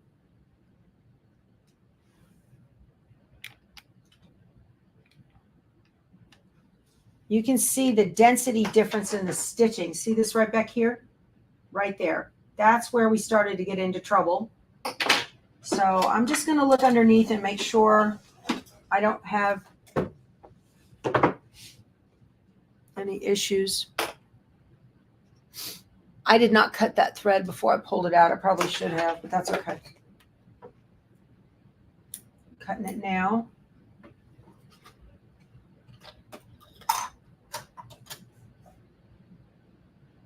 Well, I think everything's fine.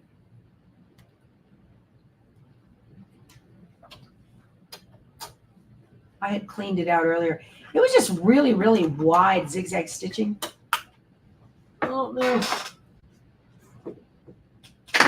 So that's where it ran into trouble, is where I'm going to back up to on my needle plus minus. I'm going to go back 10, 10. Those are just underlay stitches. It should be all right there.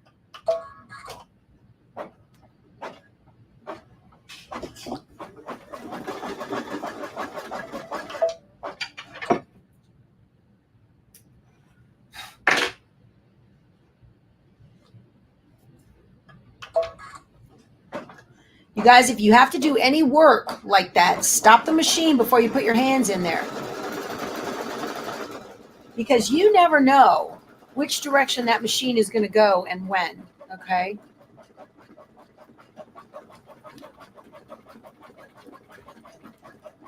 Hi, Karen. Thanks for joining us. Where you have your thread spools on top of the machine, did that setup come with your machine? Yes, ma'am, it did. So the sure did, Charlene. So the Luminaire and the Solaris, the Brother Luminaire and Baby Lock Solaris, both have the setup so that the top can lay back flat, which is very cool. None of the other machines have that. And this is magnetic. This piece right here pops off. The thread spool holder, this pops off, and it has metal pieces that it connects to on top of the head of the top of the machine. Very, very nice feature. Very nice feature.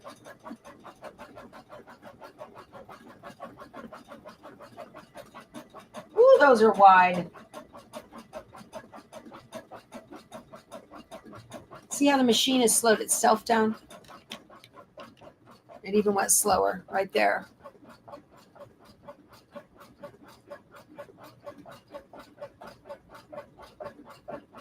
Okay, where are we at? All right, you guys, I'm going to give it another 3 minutes with y'all, and then I'm going to have to stop because I got to go get my groceries or my husband's going to lose his mind.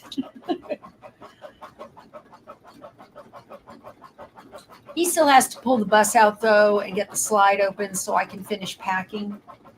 I've got all the clothes in there, but they're just sitting on the bed, and I need to put them in the drawers and whatnot. Oh, he's making his breakfast now. I can hear it.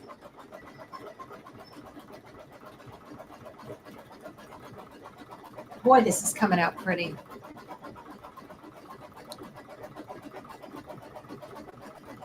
You have the Meridian. The top flips back, but does not have that. Yeah.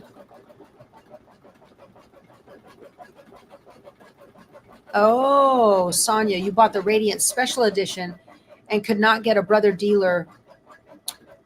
Oh, I have never heard of that machine. Sometimes you got to be careful.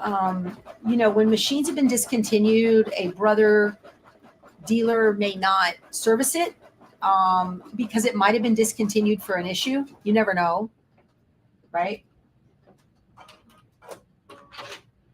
Also be careful about Deals that are too good to be true. Sometimes they come from overseas, and brother dealers in the United States will not honor a warranty for machines purchased overseas. Brother USA. Uh-oh. Hold on a minute.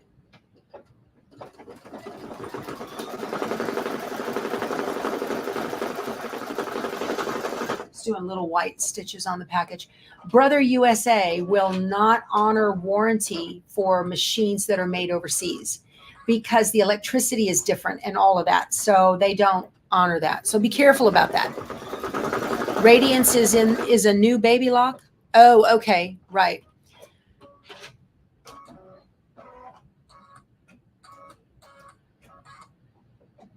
Well, baby lock dealers a lot of times won't service brother machines either. While they're made in the same factory, they've got different brains, different designs in them and all of that. Usually they function the same and they look the same, but a lot of times they won't. Now, if you bought a used baby lock at a dealer or it's a used machine that's no longer under warranty, sometimes they will go ahead and brother will service those. Also, another thing you can do is check for independent brother or baby lock service technicians. Like the guy who used to come to, that's a hot mess. I don't like that. The guy who used to come to Scrappy Quilter, my local quilt shop in Schertz, Texas, which is closed now, Reggie, he's a certified brother and baby lock technician. And Janome, you know, he does all of them. And so he would come by the quilt shop and pick it up, and he would do warranty work.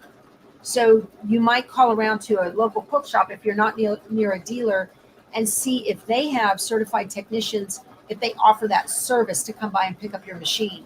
And some of them, like Jason, my technician, he is, since he's a certified tech for brother and baby lock, he can and is authorized to do warranty work. So he can put in a warranty ticket, right?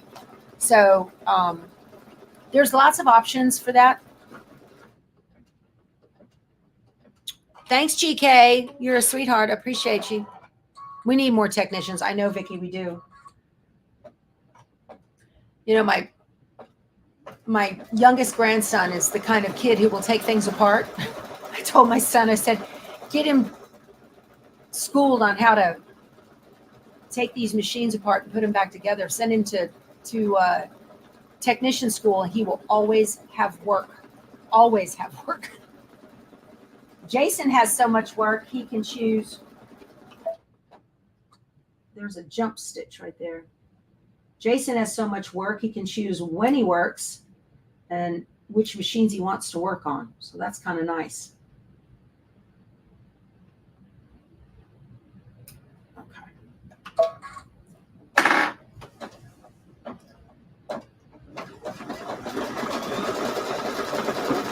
Ooh, that's hot.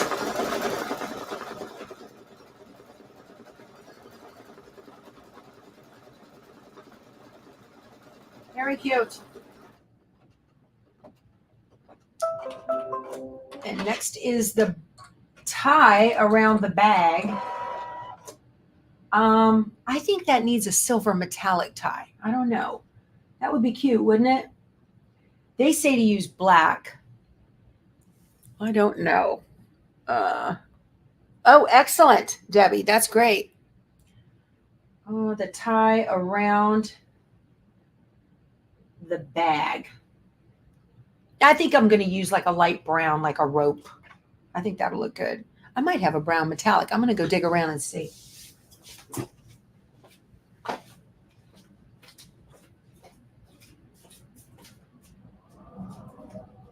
Let's see what I might have.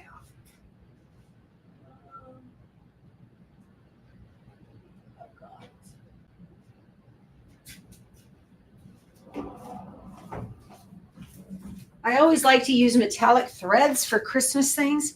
I've got this. What about that? Let me see if you guys can see it. It's kind of a dark gold. That might look good, right? Gold, gold, gold. All right, all right, all right. because otherwise I've got a brown that I just grabbed. I'm going to use this dark gold. I think that'll be pretty. Okay. I'm so close to finishing this. But when we get to the stars, I got to stop, you guys. I got to go get groceries so we can leave. Been on for 2 hours.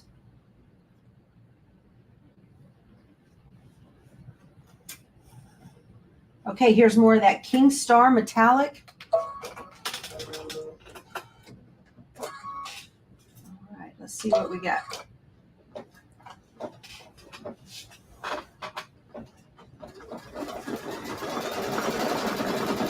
Now, one of the things that happened when this was stitching, I was kind of disappointed. I had a gap in that white trim around the sled. Well, come to find out, this is one of those you got to trust the process, okay? It was going to stitch over the top of that with the tie for the bag. Oh, that is pretty. That is pretty.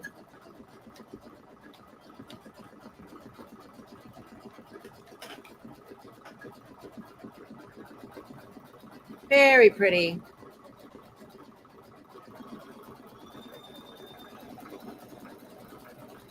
Is there a brother compatible to the Radiance?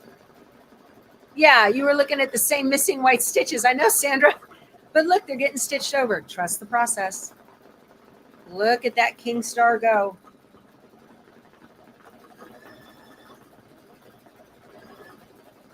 I know Deborah Jones had a hand in bringing this into the United States, and God bless her for that. That is so nice. You do have to get some metallic threads. Yes, yes. I'm giving you FOMO. All right, Sandra. Yeah. Oh, it's the same as the Avenir. Okay, Bernadette. Yeah. Is that what they're calling it, the Radiance? All right. I understand that has an Android brain.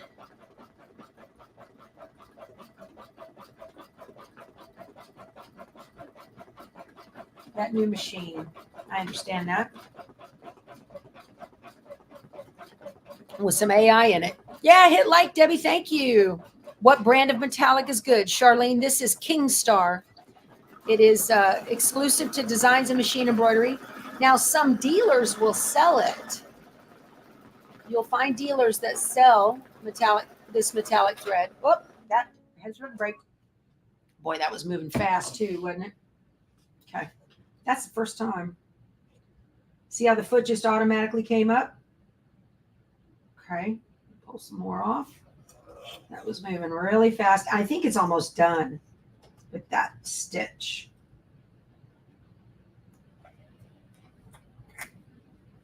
Okay. Oh, hold on.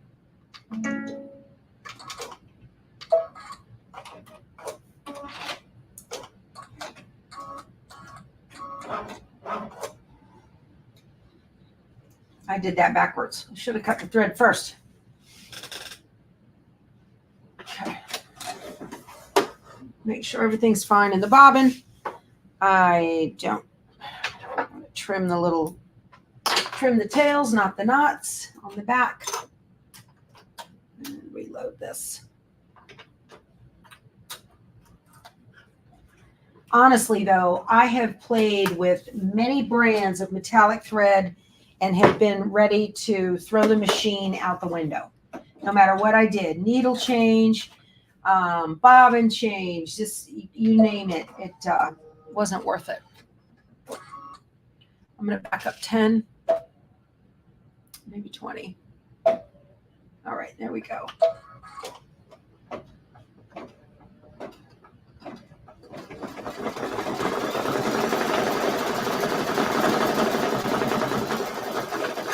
Well, broke again, same spot.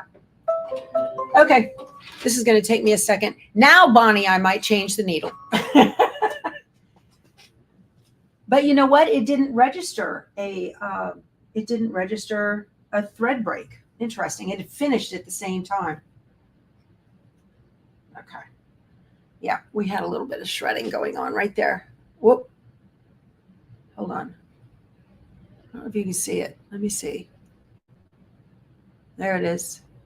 If you can see on, it's right here, right where my thumb is touching. That's all right. Now, I am not happy with the break-in registration right here. So a registration line is an outline. I'll show you guys. It's an outline, okay? And these threads didn't go all the way there. That, again, is going to be a Sharpie fix. I am not going to attempt to fix that with threads. But that's where a registration line is different. And I don't know why that happens. So, yeah, when a thread breaks too many times, you need a new needle. So that's probably where I am at. But you guys, I have got to get out of here. So I'm going to stop this for now. And I will probably finish it when we get back from Houston, or if I can get it done today. Can I throw, you can throw 45 pounds out the window? Well, I don't have the drama with this machine like I did with some other machines. So you guys, this has been a lot of fun. Thank you so much for spending your time with me. For those of you that stayed to the end, as Cass from Clutterbug says, I appreciate it. So I'm taking you with me on our road trip. I can't wait. We're going to go to market and we're going to have so much fun. Be sure to hit the bell for notifications for some impromptu YouTube lives. If you have not hit this, so you can be subscribed. And then if you click on the bell, on the subscribe bell, then you want to make sure you get notified for those because we'll be doing some YouTube lives and you guys can say hi to your favorite designers if I run into them. Hopefully, we'll see who I can see there, but this is going to be great. Thank you so much again. I love you guys. I will see you in the morning in Houston, Texas at Quilt Market. All right. You guys go sew something. Bye.